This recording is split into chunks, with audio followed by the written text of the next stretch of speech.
बात करेंगे पीएसएल 8 के जारी मैचेस की। लाहौर बा मुकाबला कोयटा की सबसे पहले बात करेंगे। लाहौर कलंदर्स की जीत का तसलसल बरकरार है और देखा जा रहा था कल के मैच में लाहौर कलंदर्स की शायद ये मैच हार जाएगा, लेकिन पासा पलटा और लाहौर कलंदर्स ने बेहतरीन परफॉर्मेंस के जरिए ये जीत अपने नाम की।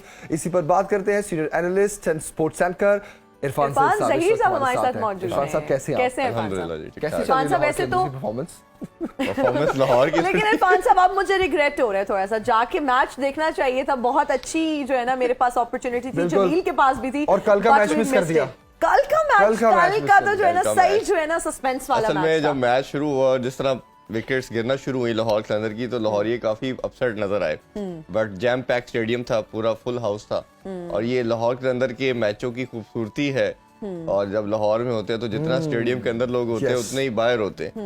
और वो फिर जब विकेट्स गिरी और फिर जो सिकंदर रजा ने खूबसूरत इनिंग्स खेली और कल वेदर भी बहुत प्लेजेंट था।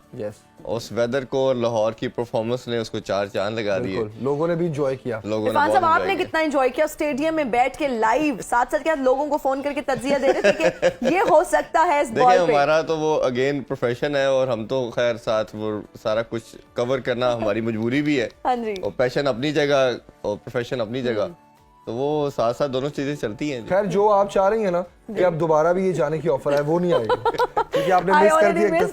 I was busy, लेकिन इतनी 11th आवर पे इरफान साहब आपने भी ऐसे नहीं, ऐसे ही होता है। कोई थोड़ा सा पहले बताते हैं, कोई तैयारी करते हैं। वो भी हमारे रिश्तेदार नहीं है जो बिल्कुल ये ऐसे ही होता है ना। ये अब ये चांस दोबारा नहीं आएगा।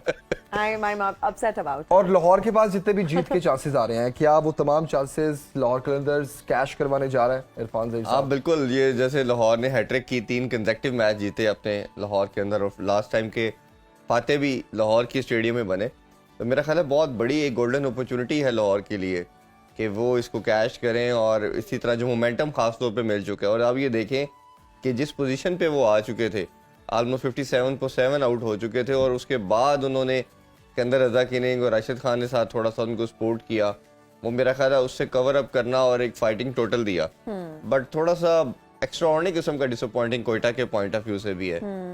क्रिकेट या पीएसएल के हवाले से बात करें तो मेरा मानना यह था कि कोयटा को जीतना चाहिए था। अगर वो जीतते तो चले एटलीस्ट एक हंट रहना था, एक सब टीमों की एक फाइट रहनी थी कि प्ले 4 में किसने जाना है। अब तो आखिरी नंबर पे पॉइंट्स टेबल में आ गए। अब तो मेरा ख्याल है कि this tournament has been done and dusted for them. बहुत मुश्किल है अब तो।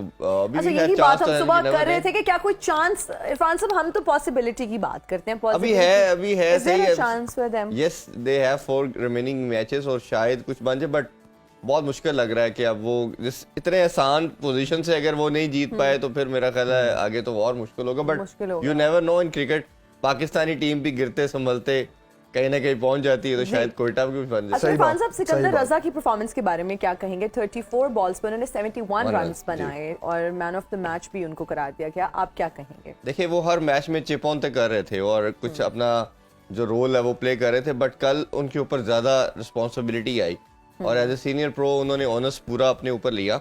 और जिस तरह 7 आउट हो गए तो उन्होंने देखा कि छोड़ा 1-2 ओवर सिर्फ रुके, फिर उन्होंने चार्ज भी करना शुरू किया, जिसे क्रिकेट टर्मिनोलॉजी में कहते हैं काउंटर अटैक किया।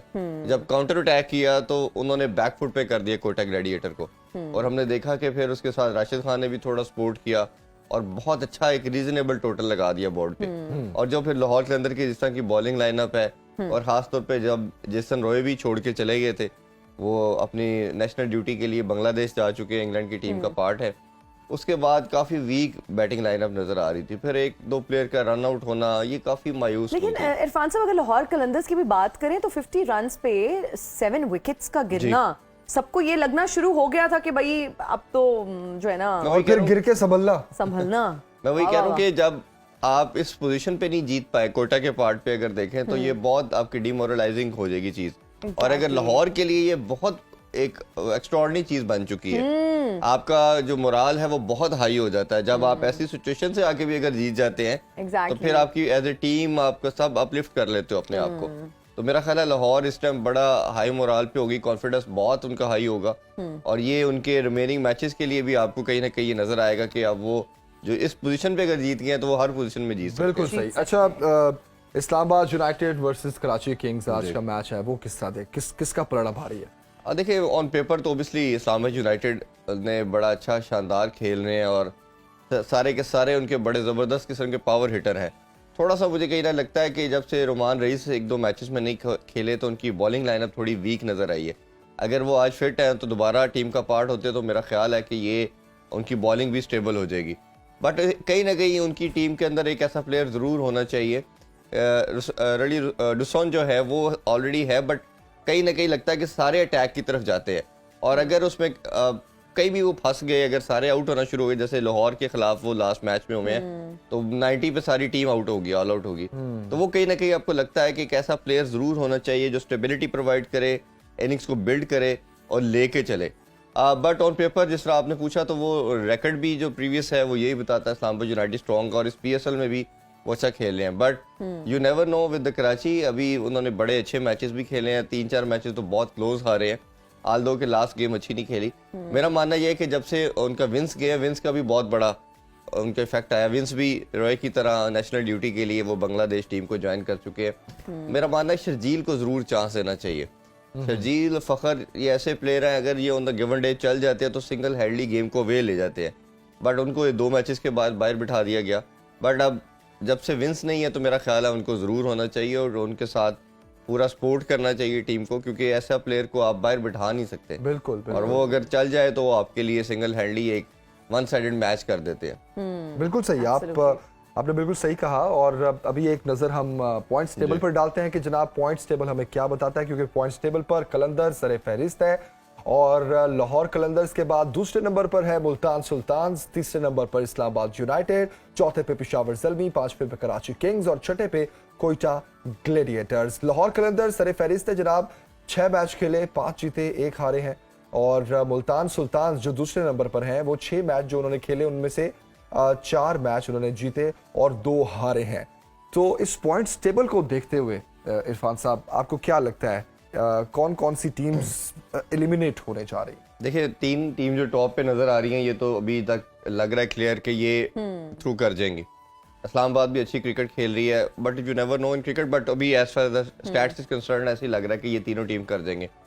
जो चौथी टीम का जो है मुकाबला वो लग रहा है कि कराची किंग्स और पेशावर ज़ल्मी का होगा आपस में, क्योंकि समहाउ दोनों एक तरह की क्रिकेट खेल रही है। ज़ल्मी भी बिट्स एंड पीसेस में अच्छी क्रिकेट खेल रही है, कंसिस्टेंट बेसिस पे अच्छी क्रिकेट नहीं खेल रही।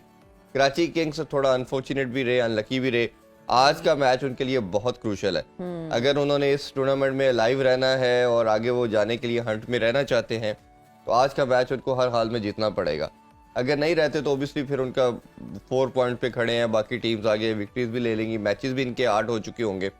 फिर ये जर्नी कोयटा की तरह इनका भी समझ लें कि समहाउ ये हमें लगेगा कहीं ना कहीं ये एंड हो जाएगा, और फिर ये हमें वो सेम वही पूल नजर आएगा जो लास्ट PSL में था। अच्छा, आपने कराची की बिट्स एंड पीसेस की परफॉर्मेंस की बात की, तो ये कल आमिर जो है वो तो केक काट रहे थे अपनी इंडिविजुअल परफॉर्मेंस पे, तो इंडिविजुअल परफॉर्मेंस पे केक काट रहे हैं और टीम की परफॉर्मेंस सब हमारे सामने। ये देखिए ये कई दफा होता है कि आप किसी छोटी चीज को भी हाईलाइट करके लिफ्ट अप करने की कोशिश करते हो, और ये टीम का प्लान होता है कि अगर आप एक प्लेयर इंजर्ड था, इंजरी के बाद वापस आया और ऐसी अच्छी मोराल बूस्ट करने के लिए, मोराल बूस्ट, क्योंकि जब हर चीज नेगेटिव अगर हो रही है टीम के अंदर, बुरा चल रहा है, लक भी ठीक नहीं चल रही, तो किसी अच्छी चीज को चेयर अप करने के लिए वो और वैसे भी मैं ये समझती हूँ इरफान साहब कि हमारे मुल्क में इतनी परेशानी I know है, something will इतना come from this stress side. है, अच्छा, yes? जमील क्या? तो मैं ये कहना चाह रही हूँ कि अगर वो पॉजिटिवली सेलिब्रेट कर रहे हैं तो लेट देम तो सेलिब्रेट। मैं तो सिर्फ ये कह रहा हूँ कि बाबर आजम को आउट करने के बाद जिस तरह वो हैप्पी हैं और इंडिविजुअली अपनी, उन्होंने बाबर आजम को नहीं, उसके अलावा भी 3 प्लेयर एग्जैक्टली, और आपने बाबर आजम इसको और वो बहुत देखा, जमील ये को मुझे जगह इसीलिए दिल पे मुझे बात पता है ना लगती हिना, है। इसीलिए तोपों का रुख मेरी तरफ आने लगा है।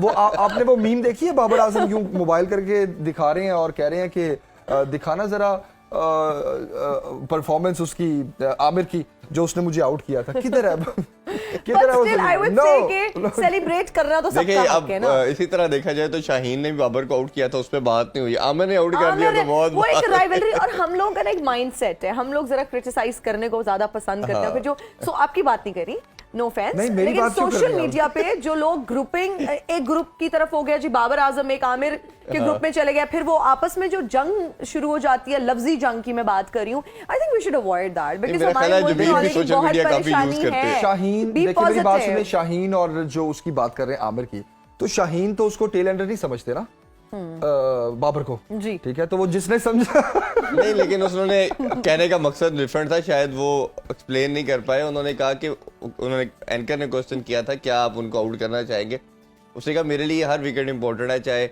नंबर 10 का बैट्समैन हो या ये बाबर हो। जी। तो लोगों ने उसको रिलेट कर दिया कि इसने उनको नंबर 10 का बैट्समैन नंबर कहा। 10 लेकिन कहा शुरू में है। बहस तो यही हुई ना, बेशक Because आपकी बात लोग सही है, perceive अपने लेकिन तरीके शुरू से में करते ऐसे हैं ही ना, हुआ हर किसी का एक कि अपना tail ender कह perception दिया, जैसे tail आप ender दोनों कह में दिया। से भी डिफरेंट तरीके से परसीव किया जा रहा किया है। जा रहा है। ये जमील अपनी तरह से परसीव सही कर रहा है, बात मैं जरा है। ये पॉजिटिव जो तरीके तोपों का से रुख मेरी तरफ हो जाता है ना, मैं पूरा ध्यान से बैठा होता हूँ, अच्छा कोई ना कोई यहाँ पे जो है ना हमला नहीं, होने नहीं, लेकिन ऐसा हो सकता है eventually- कि आपकी तरफ इवेंचुअली अच्छी चीज ये है कि पीएसएल में कोई भी जीते, कोई भी अच्छा परफॉर्म करे, है तो सब हमारे। It's all about है तो सब पाकिस्तान, हमारे। सब हमारे हैं जी। तो हम तो जो भी जीतता है खुशियां मनाते हैं। बिल्कुल। Although Jamil is supporting Lahore Qalandars and we hope and pray. बिल्कुल, लेकिन मैं कहूंगा ये सब टीमें हमारी हमारी हैं, हैं। please आज हो जाए। इरफान साहब बहुत शुक्रिया, थैंक यू वेरी मच।